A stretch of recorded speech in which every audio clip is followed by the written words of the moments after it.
2020 انسانیت پر بڑا مشکل ثابت ہو رہا ہے، خاص طور پر مسلمانوں پر۔ عمرہ بند ہو گیا، حج چند سو ہزاروں لوگوں کا ہوا۔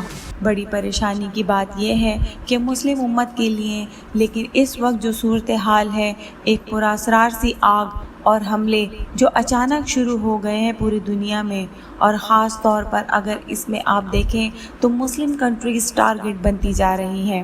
اب یہ اچانک جو پراسرار سی مسٹیریس سی آگ لگی ہے، یہ لبنان کے اندر جو حملہ ہوا، اس کے بعد سے سعودیہ کے اندر پہلے آئل کے اوپر حملہ ہوا، اس کے بعد عراق کی نجف کے اندر 20 ویئر ہاؤس جو کہ فوڈ مارکیٹ کہلائی جاتی ہے، وہاں پر بھی حملہ ہوتا ہے، اور اس کے بعد عجمان کے اندر ان کی فوڈ مارکیٹ کے اندر ایک بہت بڑی آگ لگتی ہے جو پوری جل کر راکھ ہو جاتی ہے۔ یہ اچانک سے مسلم امت کے ممالک کے اندر، خاص طور پر مڈل ایسٹ کے اندر یہ جو سلسلہ شروع ہوا ہے، سب سے زیادہ خطرہ یہ ہے کہ اگلا ٹارگٹ اس میں پاکستان بھی ہو سکتا ہے۔ یہ چیز ذہن میں رکھیے گا کہ آپ کو ایسے مسائل کبھی بھی اسرائیل کے اندر نہیں نظر آئیں گے، جبکہ ان کے ساتھ والے ممالک میں آپ کو ہر طرح کی پرابلمز نظر آئیں گی، لیکن اسرائیل میں آپ کو ایسے کچھ مسئلے نظر نہیں آئیں گے۔ اس کا سب سے بڑا بینیفیشر اگر کوئی ہوتا ہے تو وہ ہے اسرائیل۔ اب آپ یہ دیکھیں، یہ جو بیروت کے اندر ہوا ہے، جو پہلا ایسٹیمیٹ انیشیلی آیا تھا 5 ارب ڈالر کا نقصان ہوا، لیکن اب وہ نقصان بڑھتا بڑھتا 8 سے 10 ارب ڈالر کے قریب پہنچتا ہوا نظر آ رہا ہے، کیونکہ صورتحال اتنی خراب ہو چکی ہے کہ 1 مہینے سے بھی کم کا راشن بیروت یعنی لبنان کے اندر موجود ہے لوگوں کے لیے۔ عراق کے اندر حال ہی میں آپ نے دیکھا ہے کہ ان کے نیوکلیر فیسلٹی پر، میزائل فیکٹری پر حملے ہوئے، اتنے خطرناک حملے تھے کہ ان کی ساری کی ساری محنت بیکار ہو گئی۔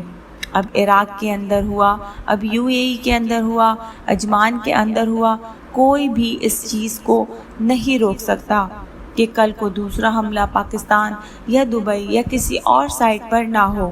اسرائیل آلریڈی اس کی پلاننگ کر رہا ہے۔ پاکستان کو، دوسرے مسلم کنٹریز کو ہر وقت الرٹ رہنا چاہیے، اور اب ایسی ٹیکنالوجی کا استعمال ہوتا ہوا نظر آ رہا ہے کہ دشمن اپنے ملک میں بیٹھے ٹیکنالوجی استعمال کرتے ہیں اور دوسرے ممالک کو آگ میں جھلسا دیتے ہیں، کسی کو پتہ بھی نہیں چلتا۔ ایک چیز ہمیشہ ذہن میں رکھیے گا، ہمیشہ سے اسرائیل پہلے ہمارا دشمن تھا، ہمیشہ سے جو اسرائیل کے جو فاؤنڈرز ہیں، ان کے جو پہلے PM رہے ہیں، انہوں نے ایک ہی بات کہی ہے کہ مسلم امت کے اندر اگر کوئی ملک ہمیں مشکل لگتا ہے تو وہ ہے پاکستان۔ یاد رکھیے گا، یہ اسٹیٹمنٹ 60s کی دہائی میں اسرائیل کی جانب سے آئی تھی، اور نہ تو تب پاکستان ایٹمی ممالک کی فہرست میں تھا، نہ ہی کوئی ایسی صورتحال تھی۔ انہوں نے انہی وقتوں میں اندازہ لگا لیا تھا کہ ہمارا سب سے بڑا دشمن پاکستان ہو سکتا ہے۔ آپ یہ اندازہ کر لیں اس وقت لداخ میں کیا صورتحال ہے۔ لداخ میں اس وقت اگر چائنا نہ آتا تو اس وقت تک اسرائیل کی بیسز وہاں پر قائم ہونا شروع ہو جاتی۔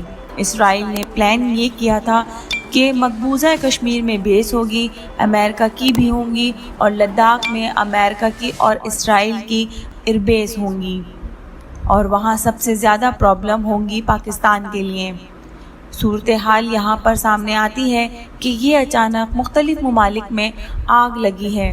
اگلا ٹارگٹ پاکستان بھی ہو سکتا ہے، کیونکہ انڈیا اس وقت چاروں طرف سے گھر چکا ہے، اور یہ سیریز میں آگ لگتی جا رہی ہے۔ ان میں اگلا ملک کون سا ٹارگٹ ہو سکتا ہے، کس جگہ پر ٹارگٹ کیا جا سکتا ہے، اسرائیل کی اسٹریٹجی کو ہم سب کو سمجھنا ہوگا۔ اسرائیل میں ہو رہے ہیں احتجاج، پوری دنیا میں یہ دکھایا جا رہا ہے کہ اسرائیل تو اپنے ہی مسئلوں کے اندر الجھا ہوا ہے۔ جو احتجاج ہے یہ اب ایکسپورٹ ہو رہا ہے، مڈل ایسٹ میں آ گئے ہیں، تمام سچویشن میں انہوں نے بتانا ہے کہ ہم تو آلریڈی یہاں مسئلوں میں ہیں، تو ہمارے تو لوگوں نے احتجاج شروع کر دیا ہے، لہٰذا ان حملوں میں ہمارا ہاتھ نہیں ہے۔ تنزیہ طور پر دوسرے حکمرانوں اخباروں کے ذریعے ساتھ ساتھ یہ پیغام بھی دیتے ہیں، اس وقت کور اپ اسٹوری کیا ہے۔ اب لبنان کے اندر جو عینی شاہدین زندہ بچے ہیں ان کے انٹرویو سوشل میڈیا پر آنا شروع ہو گئے ہیں۔ انہوں نے کہا ہے کہ 2 جہاز دیکھے ہیں آسمان سے، اب ان کے بعد اچانک کچھ حملہ ہوا، بالکل اندازہ نہیں ہوا کہ کیا ہوا۔ اس کے بعد آپ اندازہ کیجئے کہ اسرائیل نے کیا کیا۔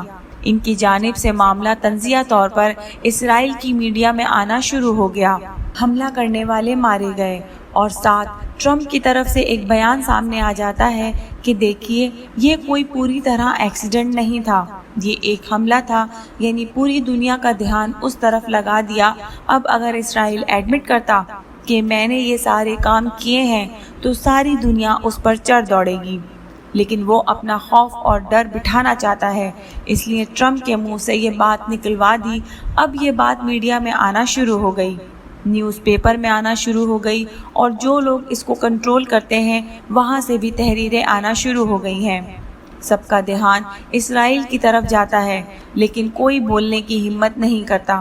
یہ صورتحال پیدا ہو گئی ہے کہ ان کا اگلا ٹارگٹ کوئی مسلم کنٹری ہے، شاید وہ پاکستان بھی ہو سکتا ہے، لہٰذا ہم سب کو الرٹ رہنا چاہیے، کیونکہ اسرائیل اور انڈیا سے آپ کچھ بھی ایکسپیکٹ کر سکتے ہیں۔ یہ جو حالیہ حملوں کی سیریز شروع ہو گئی ہے، اس میں ایسا لگتا ہے کہ ان حملوں میں کوئی نئی قسم کی ٹیکنالوجی استعمال کی جا رہی ہے۔ ایسا نہ ہو کہ اس ٹیکنالوجی سے پاکستان بھی اس کی لپیٹ میں آ جائے۔